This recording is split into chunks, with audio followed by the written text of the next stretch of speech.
लिहलू हो। सखिया के ही पूछला एक बात त कैसे तुलसी जन्म लिहलू हो।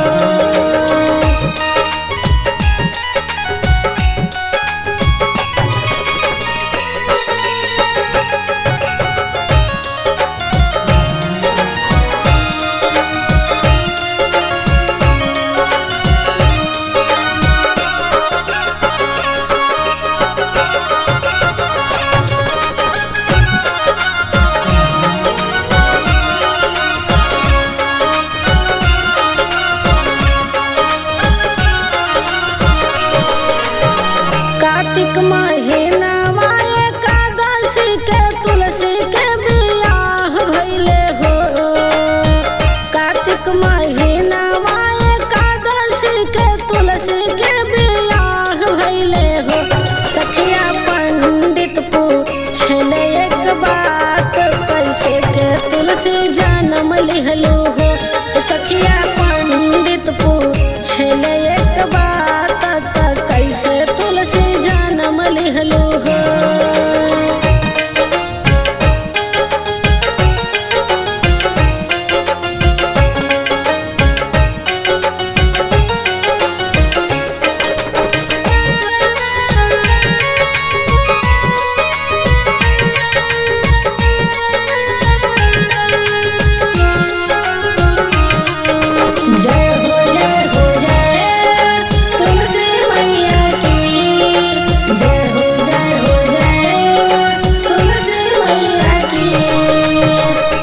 तहरे हाई मायारिया तके तहरे पीतानु हो।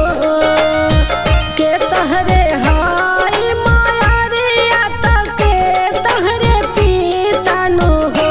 तुलसी के करिहे तोहरी बियाहवा तक केकरा मन भावेलू हो। तुलसी के करिहे तोहरी बियाहवा तक केकरा मन भावेलू हो।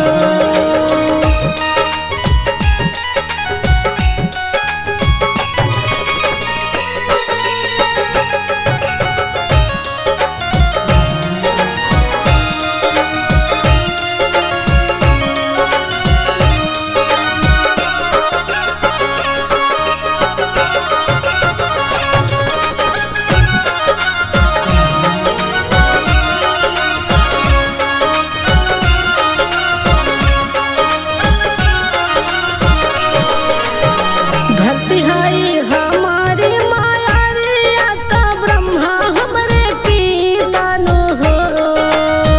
धरती हाई हमारी मायारिया त ब्रह्मा हमरे पीतानु हो। पंडित उहे हमरे करी है बियाहवा गोविंद मन भाइले हो।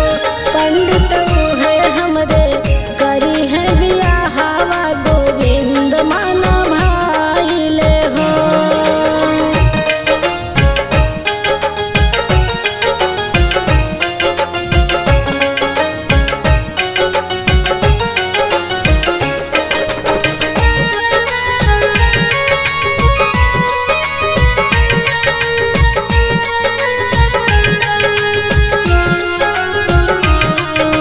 जय हो जय हो जय तुलसी मैया की।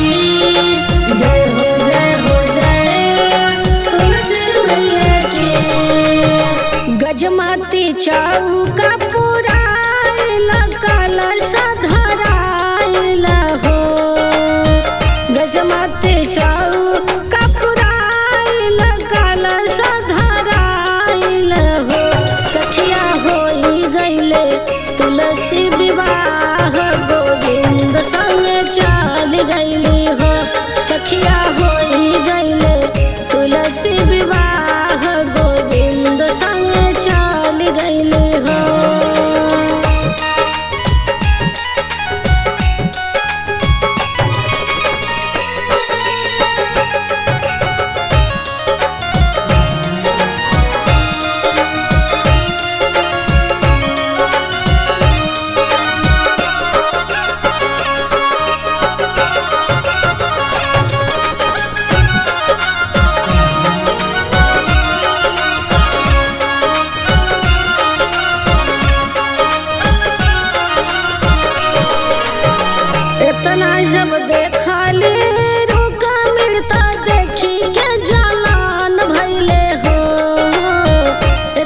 जब देखली रुका मिलता देख के जलान भइले हो तुलसी हमारे तू बनलू सवतिया बलम हमरे छीन लिहलू